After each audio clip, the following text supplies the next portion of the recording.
Jacob is very well-known researcher in our theory, recognized by multiple prizes. Ramanujan, Barenboim, the New Horizons in Mathematics prize was in 2022, Broccoli 23, former ICM speaker. And so needs basically no introduction. We do have a little confusion about the title, so I'm having it right here. Today he will speak on the geometric and the Grothendieck period. Thank you very much for that lovely introduction. And the confusion on the title was certainly my fault. I mixed up who to send what to, so I apologize for that. So today I want to speak about the period conjecture, and every result that I say will be joined with B.Bakker. And to give the gist of sort of what goes into this conjecture, some of the motivations, let me begin by talking about the sort of classical case of the period conjecture, which is just about actual numbers. So in the classical setting, what are periods? I'll define them a little bit more formally in a minute, but roughly speaking, they're integrals of differential forms in our context, which are defined over Q, and they're integrals over sort of reasonable sets. If you want a formal definition, you can think about semi-algebraic sets. Again, we'll give a definition in a second. But just some examples of the kinds of things we're interested in are, for example, like the integral from 1 to n of dx over x. You can get log n, and you can get some numbers that maybe aren't so a priori expected to be periods. Integrate over this little triangle region, dx dy over 1 minus xy. Then if I haven't messed up copying this computation, this should give you zeta of 2. And there's sort of a wealth of numbers that fall into the realm of periods like this. And the conjecture that we're going to focus on, I'll say it in a minute more precisely. It's due to Grothendieck. But loosely what it says is that all algebraic relations over these periods, and of course, these are all complex numbers, so I'm talking about Q relations, because over C, they're all just sort of constants. But over Q, all algebraic relations come from geometry. Okay, so let me attempt to, amongst other things, make that precise. So or maybe let me use this board. Maybe that makes more sense. As an example, if you consider the relation log m plus log n is equal to log mn, sort of one of the most basic period relations, let me just explain the setup for how we consider this to come from geometry. So this would be like an overly complicated, unnecessarily formal proof of this fact, but it will set up the sort of constructions we're going to use. So we'll let x be the algebraic variety Gm. So really, x is just C star. Those are the complex points of x. And inside x, we'll consider the subscheme Z, a subvariety Z, which will just be 2 points, points 1 and n. Gm, yeah, the multiplicative group as a variety. Yeah, there's nothing interesting happening here, I promise. And then we need something to integrate. So we'll let omega be dx over x. And we need something to integrate over, be the sort of unique, interesting element in the relative homology group of x relative to z. If I look at the complex points, which if you sort of look at a picture, if this is x, here's 1, here's n, then gamma is just the loop, or the path from 1 to n, which is a relative homology cycle. Okay, so having set up this notation, we have I guess I'll write it here. We have the relationship log n is the integral over this relative homology cycle gamma of omega. So now observed in this way, how can we express this relation geometrically? Well, there's a map from x to itself, which sends a coordinate t to m times t. And under this map, omega pulls back to omega. And z goes to the 2 points m and mn. And gamma goes to the sort of relative cycle connecting m to mn. And so if we look at log n is the integral, I can write this as the pullback of omega over gamma, which is the same as the integral of the push forward of gamma. We integrate omega over this. And this is the integral from m to mn of dx over x, which is log mn minus log m. So in this way, by setting things up correctly, just using sort of the formal push-pull relation, we recover this relationship between these three period functions, or these three periods rather. And this is what we mean these kind of sort of formal manipulations when we say that everything should come from geometry. Okay, so again, before we continue to sort of unpack what this conjecture entails, I'll say it's mostly open. I think it's an uncontroversial statement. There are some results towards it. So notably, and this result is the outgrowth of many works, but I think I'll write down B.Bakker and Wuestholz as two the most important names. If you look at log alpha, where alpha is in Q bar, all of these guys, then these, we don't know they're algebraically independent up to whatever they should be, but they are linearly independent, not just over Q, but over Q bar, sort of up to the obvious relations. All right, so given the setup now, let's try to formalize things a little bit more precisely. So we'll talk about the period ring, sub kz for Kontsevich-Zagier. So to specify it, I have to give you generators and relations. So the generators over Q will just come from constructions like these. So we're going to consider things of the form X scheme for variety, a Z inside X, a number n, indicating what dimension of period we want to consider, a gamma, and an omega, where gamma, the thing we're integrating over, will be a relative homology cycle, and omega will be a differential form, a relative differential form. The cohomology class, the round cohomology class from X to Z, which you can think of as a closed differential form. So I want to just briefly say this because it confused me for a while. In defining periods here, we're only considering closed differential forms, and you might wonder why that is, because you can integrate non-closed differential forms over loops too. It turns out that it doesn't matter in terms of the actual numbers you get, because given any integral of a form, you can always sort of project its maximal dimension, and once it's maximal dimension, it's automatically closed for sort of silly reasons. And the formalism works nicer if you restrict to closed forms, which is why we're talking about just closed forms. But you're not going to miss anything by doing this. Oh, let me once again go over this board. Okay, so those are our generators. Now, what are our relations? Well, there's only sort of three types of relations. First of all, you want it to be additive in gamma and omega. That's sort of formal. Then you want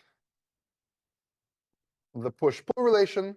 If you got a map from X to X prime, which sends Z to Z prime, then we impose the relationship that if we look at X prime, Z prime, N, and we push something forward and integrate it, is the same and going on XZ over that same loop. and pull back the form, the cohomology class. I missed an n. There's an n here. So we have this push-pull relationship that we impose. And the final relationship is Stokes' theorem, which you can phrase in this generality, where if you have a z inside a y inside an x, you have this sort of triple. And you have an omega, it's the differential form of y relative to z. And gamma is a relative homology class of x relative to y. Either z or q here, doesn't matter, coefficients.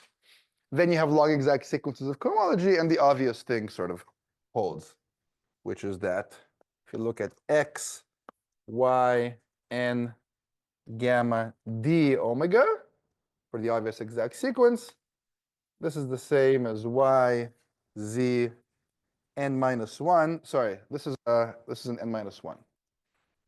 Y, z, n minus 1, the boundary of gamma and omega. So we impose these three sort of natural relations. F is an, that's a great question. F is an algebraic map. Because otherwise, if I pull it back, I won't even get, sorry, I didn't see who has the question. But otherwise, if I pull it back, I'm not going to get an algebraic form.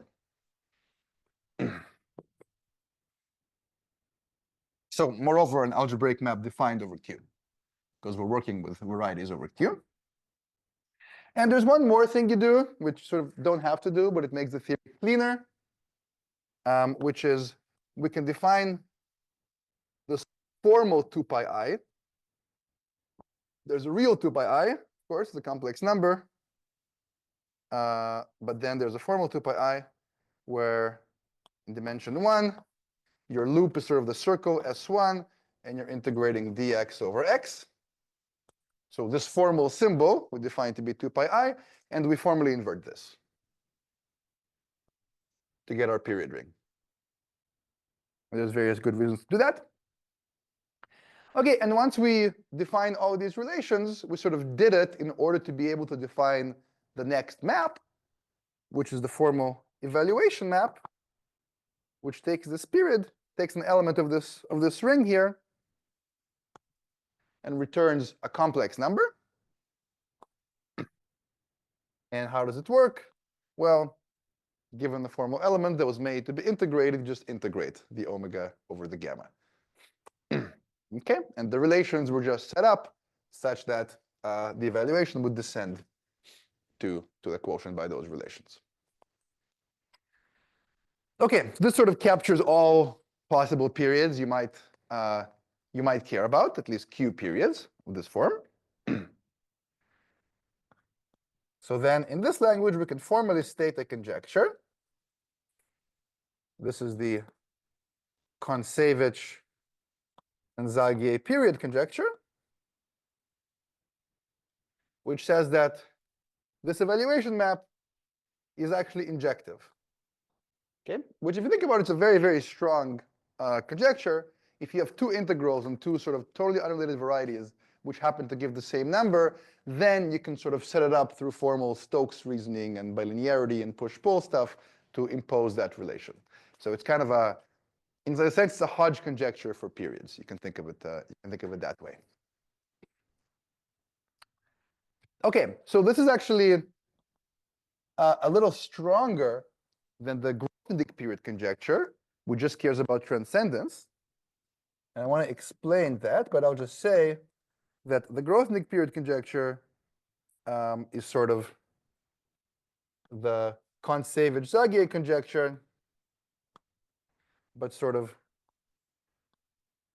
only caring about transcendence.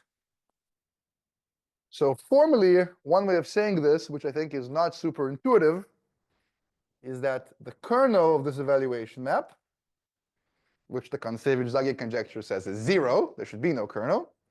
The Grothendieck period conjecture says that this is a minimal prime ideal. Okay, so said in this way, it's at least for me very hard to get an intuition about why one would care about a statement like this. So let me rephrase it in terms of something which hopefully looks more like a transcendental statement. Okay, So to make this a transcendental statement, we unfortunately have to introduce a little bit more machinery to sort of understand what we're talking about. Let me introduce a theory of motives due to sort of Nori in unpublished notes, and then really cleaned up and fleshed out in a book by Uber and Mullerstack. And this is sort of, at least to me, this is the simplest category of motives to understand. That sort of says, well, let's make the best possible category that we can for studying these kind of constructions.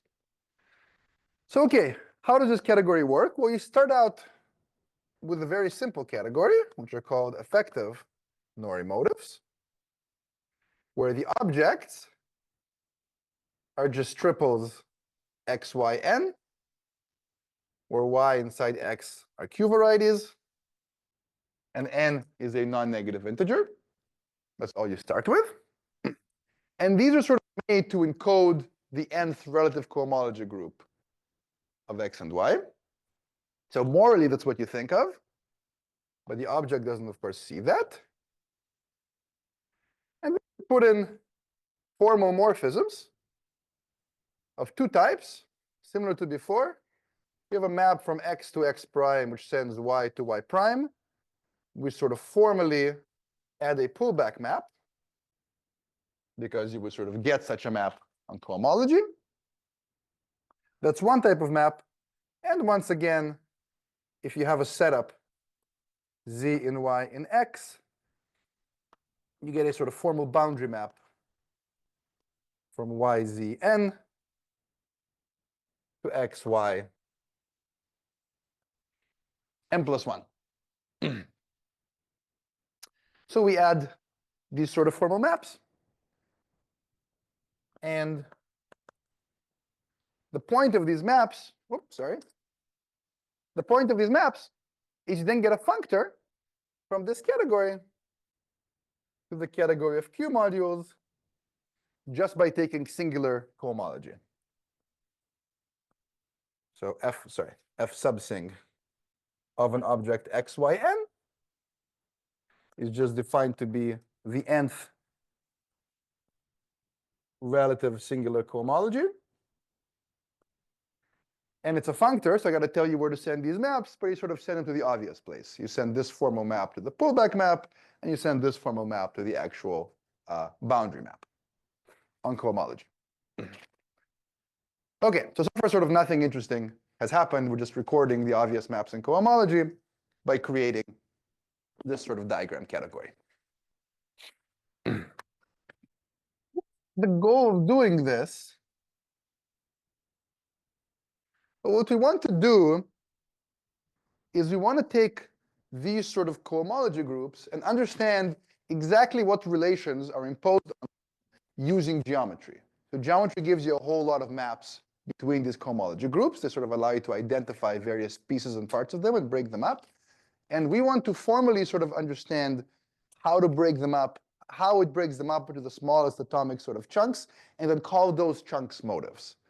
That's the idea behind what we're trying to do here, what Nori and Uber and Mullerstack tried to do. And so there's a very concrete construction you can make. So first I'm going to define the ring R to just be the endomorphism ring of this functor, which seems like a sort of complicated object, but you can also understand it very concretely. What you do is, for all objects in this effective pairs category, you define an element, just an endomorphism of the singular cohomology of that object, such that for all maps between two objects, you get this commutation relation. F sing of phi composed with Rm is Rm prime composed with F sing of phi. Which is precisely telling you sort of how much symmetry is imposed upon your cohomology groups using geometry. How can you change? What are all the ways sort of taking on the morphism of each cohomology group in a functorial way with respect to all possible geometric maps. This is some very large ring, obviously. But then once we have this ring, Norrie motives, by definition, are just R modules. So evidently, given an object of this category, like Yn, you get a natural R module just by taking F sing of M, because by definition, this ring acts on all of these guys. But you get much more than that as well. Allows you to break it up into sort of geometric pieces. Okay, so that's what a Norrie motive is. And the benefit of doing this is given to Norrie motives M and M prime, it allows you to define their tensor category, their tensor product, sorry, M tensor R prime, which is actually not obvious. So I spent an hour being confused about this yesterday. I was like, why can't you just tensor two modules? Why is it hard? Of course, R is not commutative, so you can't tensor two modules over a non-commutative ring. And how do you define this tensor product? Well, what you want to do is, given two objects like this, just multiply the x's, multiply the y's, or the fiber over the y's, and add the n's. The problem you get is, to justify this, you want to use the Kunath formula. And the Kunath formula gives you sort of all the direct sums of the cohomology tensors, not just the two pieces you're interested in specifically. So what you have to do is you sort of isolate the cohomology piece you're curious about. And this is not obvious at all. This is like the projection lemma. It's related to one of the standard conjectures. But Norrie gets around this by he defines sort of good pairs, x, y, n, or good triples, where the cohomology here is concentrated only in degree n. And he shows that's sort of enough to build the whole category. And then you can really do the sort of obvious thing. But regardless, you can define the tensor product of two motives. And once you do this, using sort of Tanakian formalism, you can express this category as being equivalent to representations of a certain group called the motivic Galois group, G mod Q. This is some pro-affine algebraic group. It's some very, very large object. These are all sort of very big objects. And how do you get a reasonable object out of them? Well, given any actual concrete Norrie motive M, you just define this to be the image of the motivic Galois group, mapping to GL of your singular cohomology. Okay, so this is in fact sort of quite concrete. And as an example, you can think about an elliptic curve. Take an elliptic curve and look at its H1, and say you want to ask, what is the motivic Galois group of that H1? Well, if your elliptic curve has complex endomorphisms, then you have this natural action of some quadratic algebra, and your motivic Galois group has to commute with all of those endomorphisms. And so that cuts it down to some torus in GL2. On the other hand, if your elliptic curve has no CM, then you have no such action. And in fact, you can show that the motivic Galois group is all of GL2. So like the more symmetries you have, the smaller your motivic Galois group ends up being, because it has to respect fewer and fewer symmetries. Okay, so finally, we can use this to make a transcendental statement, or a transcendence statement. So how do we do that? Essentially, you want to use this sort of formalism we've set up to record periods. And you can do that in a really beautiful way. So first of all, we had our category here, and we had a natural functor on it, which was take the singular cohomology. But in fact, you can take any cohomology that you want. You can take p-adic cohomology, you can take de Rham cohomology, whatever you want. There's a natural sort of functor here for any Weil cohomology theory. And so we can consider FDR which just sends a triple to relative de Rham cohomology. And now the beauty is that we have, for all Norrie motives M, or elements here, we have this comparison map from F de Rham tensor C to F sing tensor C. And what is this comparison map? Is just integration. Right? If you look at the de Rham cohomology group of a motive and you look at the singular cohomology group, they're a priori different, but because you can integrate cycles along de Rham, or integrate de Rham cohomology classes along cycles, you get this sort of transcendental a priori isomorphism between them. And what are periods of forms?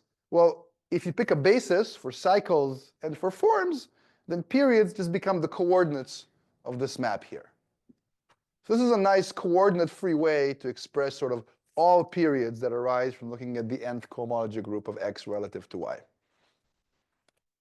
And if I want to ask about transcendence of periods without singling out artificially a specific period or basis, what I can do is I can define this field, Q join the periods of M, to just be the field of definition of phi sub M. So this is a very concrete object. It just says take a mode of M, which if you want, you can think about just an X, a Y, and an N, and integrate all differential forms along all cycles, add all of those coefficients to Q, all of those periods to Q, you get some field. This is some canonical field associated to your motive. Okay, and so finally, what we can do is we can write down the Grothendieck period conjecture. And it tells you that the transcendence degree over Q of this field that you get by adjoining all the periods is exactly as big as it's allowed to be, given that it has to satisfy all the relations coming from geometry. And that's just the dimension of the motivic-Geller group of M. Okay, so finally, this is the actual Grothendieck period conjecture. How much time do I have for the talk? So when do I go? 4:30. Thank you. Okay, so let me go. Oh, I messed up. Okay. Okay, so I've given you two conjectures, the Kontsevich-Zagier conjecture and the Grothendieck, the slightly weaker, but if you care about transcendence, maybe more appealing in some ways, Grothendieck period conjecture. But there's a deficiency with both of these. So I'm going to call it an issue, even though I mean it's not an issue with the conjectures.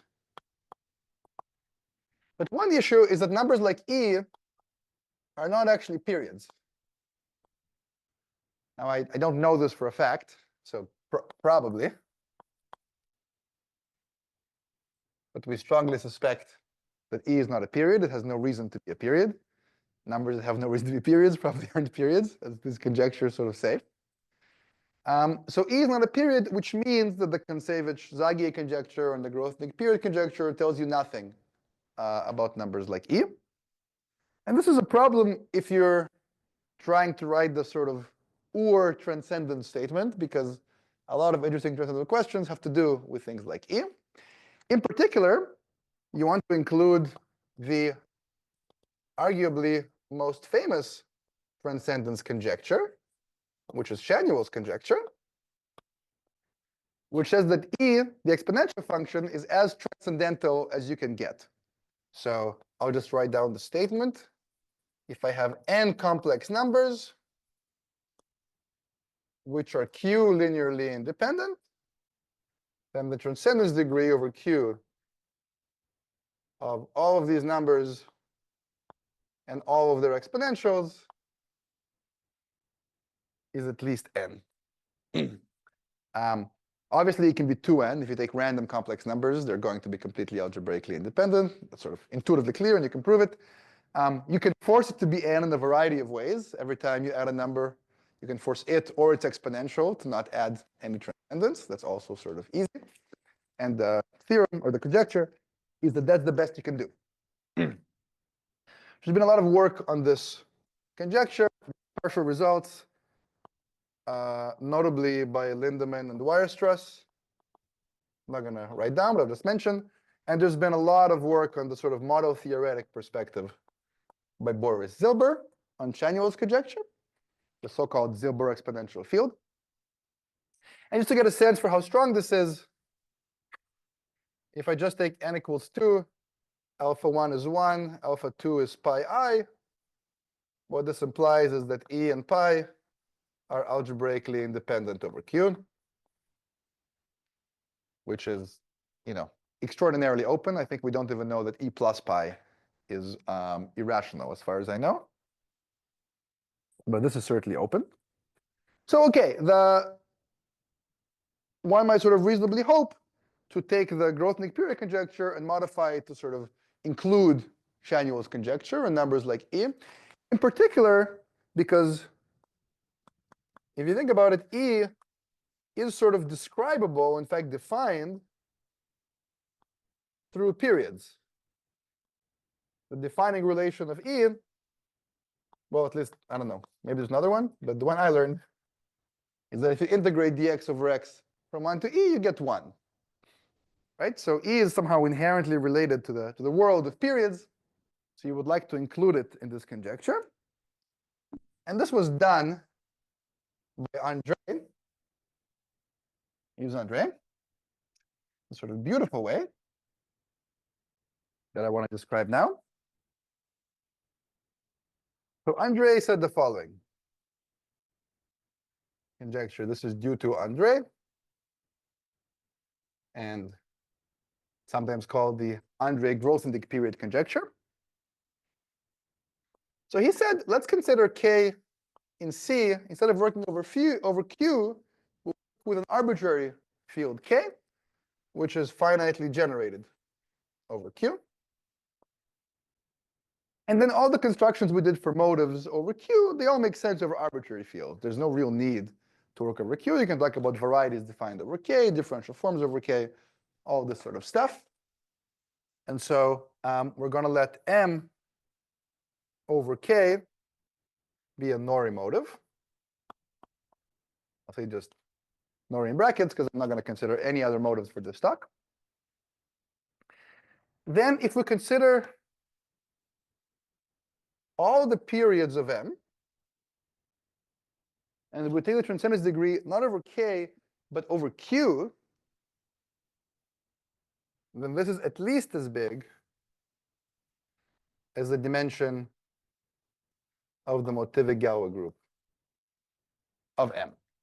Sorry, I keep talking my pieces of paper, I don't know why. Okay, so let me unpack what's happening here. If K is transcendental over Q, then this number is already bounded below by the transcendence degree of K over Q. Right? So you're sort of weakening the conjecture ahead of time before you even talk about M on this side. On the other hand, because K is transcendental, you can sort of rig up K to enforce some number of unexpected period relations like this one. So this relation is not going to be picked up by the motivic Galois group of M because whatever this is, it's some complicated algebrogeometric object, but this only cares about algebraic geometry. So as far as this group is concerned, E is just a number that's transcendental over Q. It's no different than pi or log 2 or whatever it is. So this is not going to be able to pick up this period relation, but you can enforce this period relation at the cost of sort of increasing, the transcendence degree of K over Q, because you're solving some analytic equation. And so what this conjecture is saying is it's saying, okay, fine, if you want to sort of raise this artificially, you can do that at the cost of making your K transcendence, but you can't do that more than the price you'll pay with the transcendence degree of K over Q. So this now includes the statement, for example, that E is transcendental, over here, if you consider the motive we considered before, which is just the integral from 1 to e now of dx over x, the motivic Galois group, we have some value, and k will pick that up through this sort of period relation. Okay, so in particular, if you work it out, it's not hard. It's worked out in my paper with Ben in just like a page. This implies the Schanuel conjecture. And all sort of analogous conjectures, not just for, log x, but for any other period function you might want to consider. Okay, so a couple of remarks. Remark one, I can't say anything new about this story because actually proving stuff is actually one more. No, I guess that's it. Actually proving stuff is hard. The struggle with like both this conjecture and the Grothendieck period conjecture is you have to show actual numbers like integrals are transcendental, and that requires definite geometry, approximation methods, all that kind of stuff. That's remark one. Remark two, I should say that this is a beautiful picture with Kontsevich no longer believes. He firmly thinks this conjecture is wrong at this point. So take that as you will. Remark three is I want to say that, I guess I'll stop there. Okay, those are my two remarks. So let me talk about some actual new methods. Oh, there we go. What our results actually are. And they don't lie in the realm of sort of classical transcendence of numbers, but instead, we're going to talk about function fields. And instead of doing things like proving numbers, complex numbers are transcendental over Q, we'll prove things like functions are transcendental over some rational functions field, something like that. That's the kind of questions we'll be interested in. So just morally, before I sort of say what the actual statements are, the setup for us will be K will be some finitely generated extension of the complex numbers. And if K is of this form, you can think of it as just the function field of some variety over the complex numbers. So a rational function field or something more complicated than that, but a rational function field sort of gets the job done.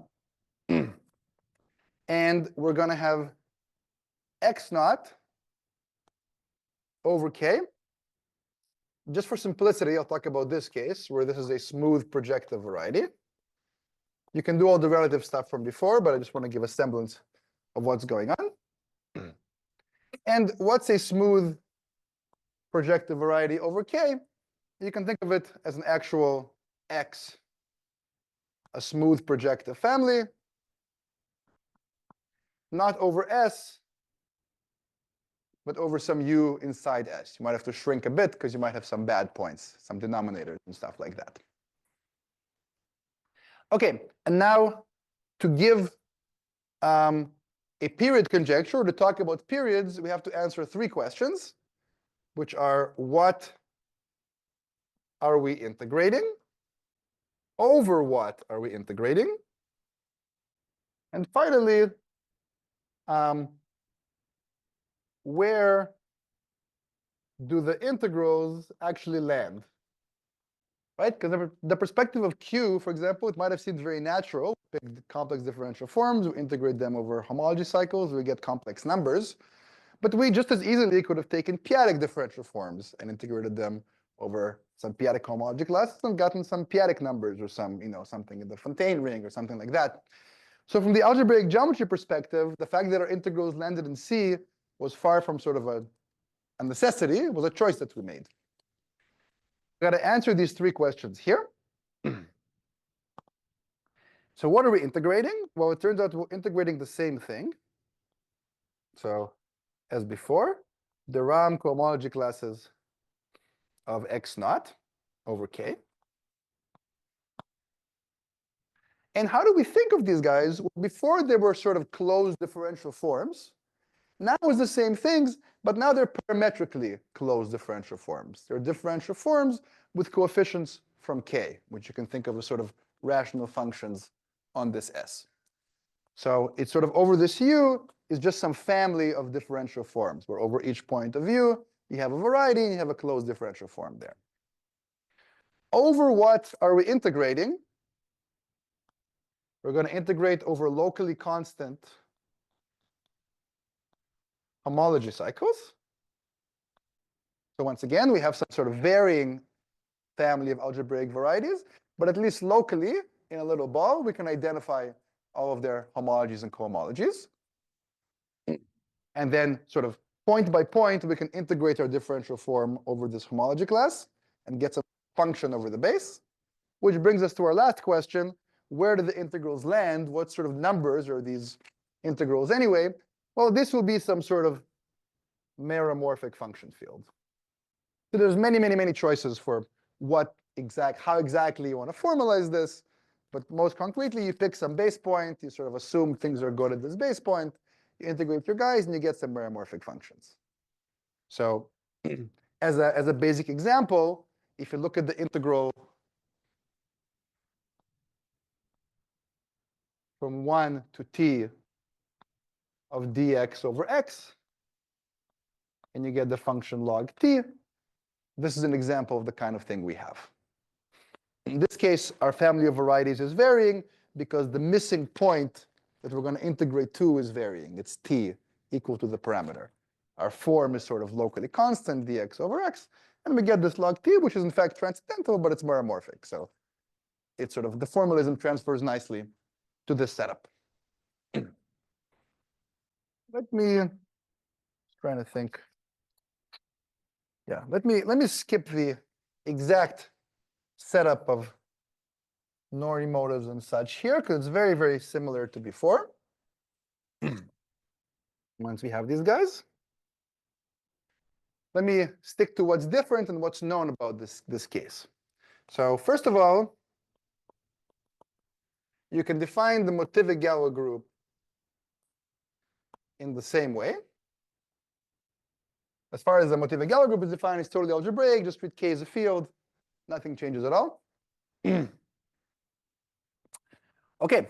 However, we do the slightly different thing where we now have this group called the relative Motivy-Galois group, which is defined to be such that this is the complex numbers. This is an exact sequence. And what's happening here? Well, what's happening here is we want to understand the transcendence of our functions over the field of complex numbers. So we want to think of complex numbers as actual constants, which means if I give you a family that's constant, and a homology class that's constant, and a differential form that's constant, I want the sort of formalism to know that that integral is a constant number. There's nothing interesting there. On the other hand, there are many interesting varieties over the complex numbers that won't have geometric maps between them. And if you do nothing, then this group will see them all as being distinct. And we don't want that. And so as a result, you consider this group instead, which is the kernel of this map, which is sort of given by if you have a complex variety, you can pull it back to a K variety. And if you do this, it turns out that this is the equivalent of saying that this group now knows that constant integrals give you constant numbers. Morally, that's why you look at this. And so this records, again, all the symmetries imposed by geometry for period functions like this.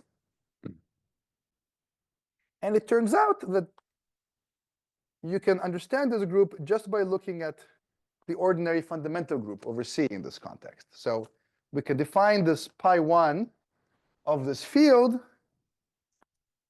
to just be, well, if you take a model S for it, that has some fundamental group, but that's not big enough because my field is rational functions, so I can remove points. I can insist that I have poles at certain points. That gives me more to consider. So I take the inverse limit over all such S. I get some pro-discrete group. And then this maps to the relative Motivy-Galois group of K, which is, again, just saying if you have a period function, It's got some monodromy given by differential Galois theory. You can sort of walk around, continue, see where you come back, and that gives you some symmetries you have to respect. So whereas before, the Motivic-Galois group was this formal thing recording symmetries, but we couldn't see it with our eyes. We sort of had to, infer it in some Tanakian way. In this case, you have this big actual topological fundamental group in there, and the theorem is that pi1 has Zariski dense image in this Motivic-Galois group. So all the symmetries that are imposed by geometry, you can see just by looking at the ordinary topological fundamental group. And as a follow-up to this work, Ayub showed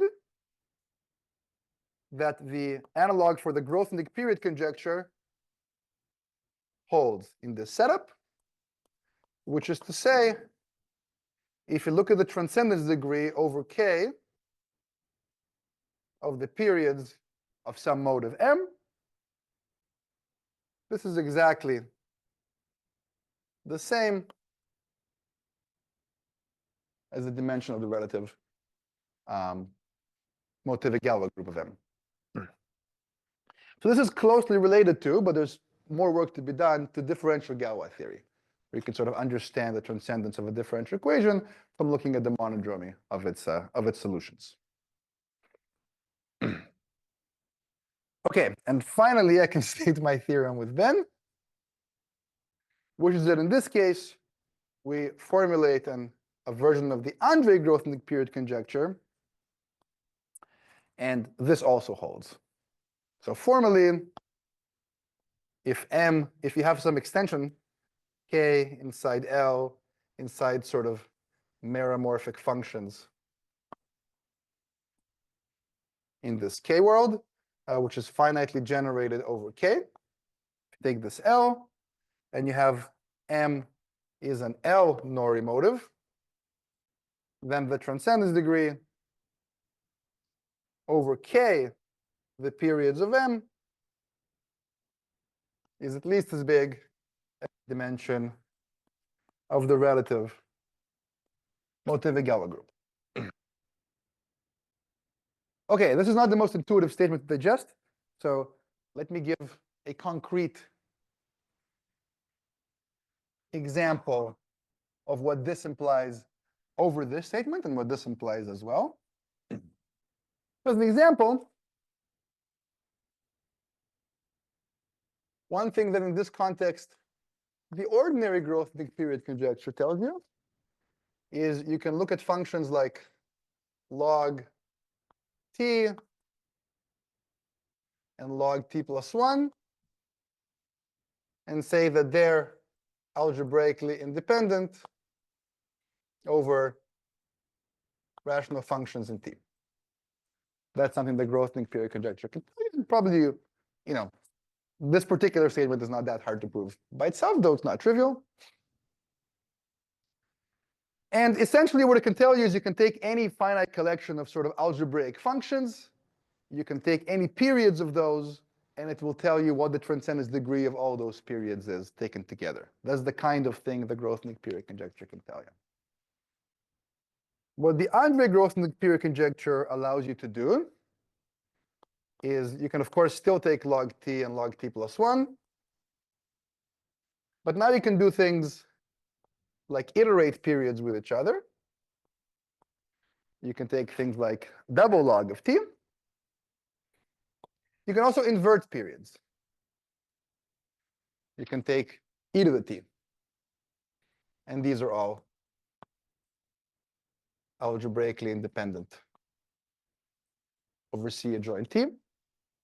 So essentially, GPC, the ordinary Grothendieck period conjecture, basically allows you to take periods of algebraic functions. And the Andre version of this allows you to do any first order operations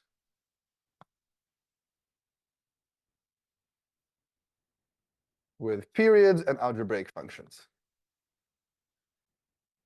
So in fact, in some formal sense, any formal first order statement you can make about periods and algebraic functions is implied by the Andre-Grothendieck period conjecture. That's the kind of thing we prove. I have 2 minutes left. So let me just say just another couple words and I'll be done. So in a sort of, to me, very pleasant coincidence, it turns out that this conjecture, both this one and the GPC, are heavily related to the subject of unlikely intersections,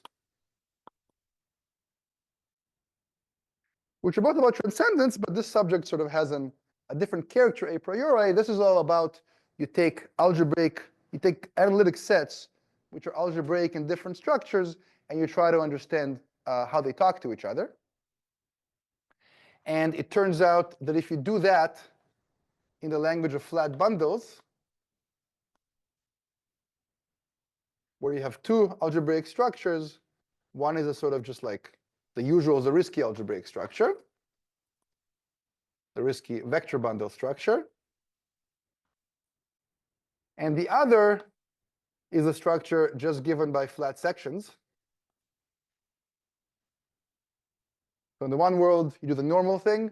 In the other world, you declare flat sections to be algebraic, and then you compare these two structures. That unlikely intersection problem, when applied to cohomology with its Gauss-Manning connection and all that stuff, ends up being equivalent to this Andre-Grothendieck period conjecture, which is a very nice surprise. And this sort of arose in, things like the Andre-Grothendieck conjecture, but also things related to O-minimality, the Betty map, finiteness of points. This is sort of ended up having its tendrils in many different parts of number theory. And finally, the unlikely intersections world. I just want to list some names down. We sort of heavily build on the past sort of 10, 20 years of work in unlikely intersections. And there are two major streams of results. The first one was punctuated by Kenneth Chu, building on lots of work using sort of O-minimality and the Pila-Wilke method,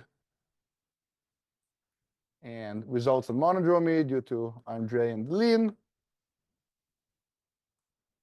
And then there was a recent breakthrough using differential equations in the past 5 years by Blaske, Sanz, Casale, Freitag,